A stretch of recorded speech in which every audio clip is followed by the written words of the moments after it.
Disappointment, disappointment, and even more disappointment. There's absolutely zero reason as to why I'm making the same mistakes in quarter one and quarter two that I am in quarter three, the beginning of quarter three. So I am going to find a consequence for myself because this was completely unacceptable. And it's clear that this is just not getting taken serious. There's zero reason, and when I say zero reason, I mean zero reason, on why I should have touched my trade or go break even when price never invalidated the setup, right? Even if it went to my stop loss after, I don't mind the get up. It would have been a false sense because I analyzed it well, and our price is playing out just as I analyzed, and it's different. I wouldn't be mad if, okay, this was my live capital, but on a demo, on my eval, on my funded, do we not want it passed? Do we not want to pay out? So no, this is the first opportunity that showed up in 2 weeks. I take it, it consolidates a bit. I exit because of the wickedness and the short-term signs of bullishness, when I could just go into the higher time frame and wait for higher time frame closures. If the higher time frame showed signs of bullishness as well, that's a different story, and then I would feel more comfortable. But the higher time frame just closed bearish. It just showed bearish, and I wasn't allowing price enough time to do exactly what it wanted / needed to do. And so now price is playing out, and I'm not participating in it. And I won't allow myself to re-enter today. I'll probably re-enter tomorrow if price actually allows it. But until then, I'm not participating in it. Like, I won't participate in it. I'll monitor it, but I'll make sure I make myself feel the pain so I know exactly why. Because I shouldn't be making these same mistakes over 180 days in. It's the start of quarter three. I'm going to start it right. The first trade of quarter three is going to be a banger. I waited. I haven't been on Twitter. I'm eliminating a lot of the stuff that made me cause my losses, and I have a strict setup and plan and form. This one, I was letting the funded, just because it's TFT, I was letting the funded do a little over 2R just to the thing. I'd go break even when it hits 2R because it would have made sense. And then we continue. But if not, it's like, it's still going to be what it was. I have my strict policy, 3 trading days, 3 winning trading days, 6%, 2R. That's the goal. If it's just 3 trades of the month and I bang it out, because I believe if I take 3, like, that was a high quality setup.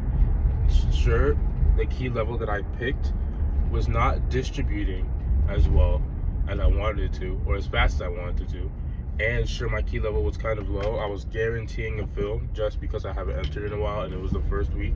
But nonetheless, the setup was analyzed the way it should have been. So there's absolutely no reason as to why I took it out as early as I did. And now price is playing out, and that simply could have been 2R. Played out maybe by tomorrow, if not next week, depending on how much today dumps. Maybe tomorrow, because Friday is a bank holiday, so I wouldn't expect price to move that much. If it was NMP, it probably would have, but this week is a little special, which also was a reason why I led to cancel out, but I didn't. I don't have enough data on that to really make sure of that. So that could have been 1 trade of the month, and now all I have to do is search for 1 trade next week, or maybe 2 trades next week, and I'm done. 1 trade to follow after that, because I'm securing a payout, and it's really about the capital. Even with 100K, 6,000, I take home 4,800. I'm not gonna be okay with making 4,800 that month off of 3 days of work. Reinvest that into capital, pass more capital, 200K. Now I'm taking home, what? Just around 10K, doing the same amount of work. So it doesn't make sense to me. Not clocking to me at all. But guess what? I'm about to go clock into my job. But yeah, I have a funded. I passed, but job's not done. Job's not finished. We go get funded with E8 markets. Hopefully, we're going towards max allocation this year. That's what I want to set. I want to set a goal. I want to get 4 figures in payouts. Try and get 5 figures in payouts by this quarter. But I definitely want to. I definitely should have my first payout this quarter, even if it's 3 figures, then 4 figures, then 5 figures, and then we just work from there. I want to pass my E8 funded, whether it's this one or if I fail this one, then the next one. And then after that, I want to be 200 to 300K funded with E8 capital this quarter.